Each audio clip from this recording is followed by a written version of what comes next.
So, i-active ko kayo dito. So, eto na yung napakita ko sa inyo na assemble, tapos nalagyan ng gamit na patungan ng gas stove.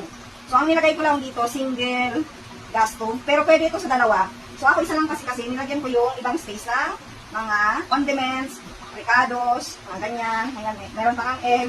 So, nilalagay ko din dito yung rice cooker.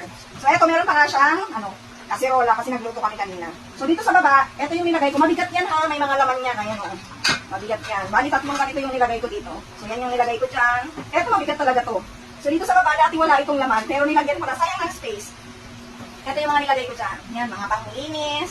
So, ayan nga, meron din siyang space para sa tangke. So, kung mapapansin nyo, kahit months na siya, malinis pa din siya, puting-puti pa din. So, kasi madali siyang linisan. Nyari, talsik-talsik ng oil. Ayan o. Madali siyang linisan. Ayan, tissue lang ginamit ko. Ayan, malinis na siya. Kung may panlinis kayo, ganito. Madali siyang linisan. Ayan lang.